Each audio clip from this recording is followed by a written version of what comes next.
Welcome back mga kaibigan. Ito pag-uusapan natin maganda. Isang babae sa Japan, sobrang nahuhumaling kay Kai Sotto.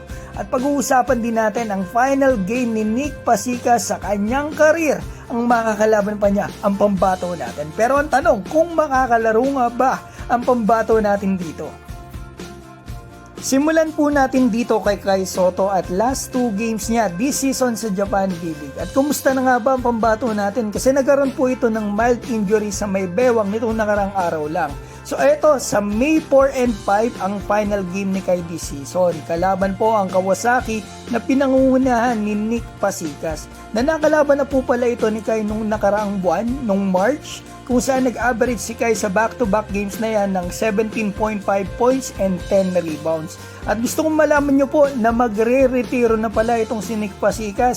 After ng game nila nung isang araw sa arena nila ay nagkaroon po ito ng farewell speech. At naging emotional dito si Nick mga kaibigan. At nalaman ko na mag 39 years old na po pala talaga ito. Kaya talagang pang-retiro na. At ito po pala ay legend talaga sa Japan kasi drafted po ito sa NBA noon, second round. Naglaro pa sa Dallas Mavericks at LA Clippers. At base sa nabasa ko mukhang makakalaro po ito sa laban nila sa Yokohama. Sa mga tuwid, ang final game of his career ay kalaban pa niya ang pambato nating si Kai Sotto. Pero ang tanong, dahil na-injured si Kai nung isang araw, makakalaro ba ang pambato natin? Sa hindi nakapanood mga kaibigan ng video ko nung isang araw, si Kai po ay nagkaroon ng hip flexor strain nung first quarter pa lang sa laban nila sa Shinsu. Pero fighter talaga ang pambato natin, kahit may iniinda, pinilit pa rin niya maglaro. At ang maganda, impressive po yun na ipakita niya sa sumunod na quarter, sa second quarter, bago ibangko siya nung second half, especially sa fourth. So ayon sa source natin na Japanese, hindi daw po sigurado na makakalaro si Kai dito sa last 2 games na ito. Medyo masakit pa daw po, medyo iika-ika pa daw po ang pambato natin. Sana talaga makalaro dito ang pambato natin para mas maging memorable ang retirement game ni Nick Pasica. Dakdakan ni kayo ng mga dalawa, di ba mga kaibigan? Para talaga mas memorable sa kanya. Kasi ito po si Nick Pasica ay talagang basketball legend ng Japan. So ngayon, pag-usapan na po natin yung isang babae sa Japan na nahuhumaling talaga ng grabe sa pambato natin si Kai Sotto. Isipin po ninyo last year, nasa Hiroshima pa si Kai. Nanonood ito palagi ng game ni Kai. Bumibili ng mga merchandises ni Kai sa Hiroshima. At nang malipat si Kai ng team dito nga napunta sa Yokohama this season, ay hindi pa rin nagbago ang babae na ito. Mas lalo siyang nahumaling sa pambato natin. Kaya ako po pala mga kaibigan naging friend to sa Instagram at Twitter. Ang dahilan po talaga ay araw-araw ako nagsisearch ng pangalan ni Kai, ng Japanese name ni Kai, mga all about Kai sa social media, especially sa mga Japanese post.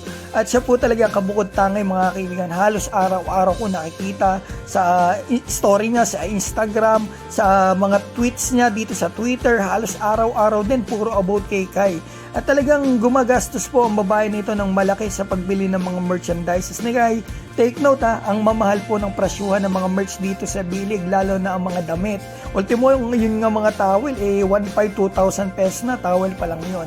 At eto mga matindi mga kaibigan sa babae nito, kahit away game ang Yokohama, nakikita ko sa story niya sa Instagram, nagbabiyahe pa talaga siya para makapanood ng laban ng pambato natin. Like dito, sa nakaraan lang mga kaibigan ng isang araw, nanood po siya dito sa laban ni Kai sa Shinsu Brave Warriors. Etong pwesto niya, nasa likod pa po siya mismo ng pambato natin sa bench nila Kai. Alam ko, curious din kayo mga kaibigan sa kanya. So ito po pala siya mga kaibigan, hindi ko na lang po ibibigay yung pangalan niya for privacy. Sa tingin ko mga kaibigan, nasa 20s na siya. Maganda siya nga po Desa. Ako ay natutuwa sa kanyang suporta at pag-idolo kay Kai. At para sa akin po talaga mga kaibigan, number 1 Japanese fan ito ng pambato natin. Base sa nakikita ko sa social media, sa Japanese post sa social medias, mula pa po nung nakaraan pang season. Talaga namang hindi po may kakaila na malakas talaga ang karisma ng pambato natin. Bakit hindi? Magandang lalaki, mabait na bata, player na, mahusay pa, at hindi mayabang. So yan po mga kaibigan ang update at balita natin. Batiin ko lamang po pala mga kaibigan si Meng Rivera, Mel Gaspe, Adorni Sanchez, Sporty, Rapi Trajano Jr., Ann Val Rojas, Aten Star, Hunter Dex Hunter, The Block, Repaps, Coach Haji, Dwayne Giselle at Cyril Bales. Maraming salamat sa inyo mga kaibigan and God bless!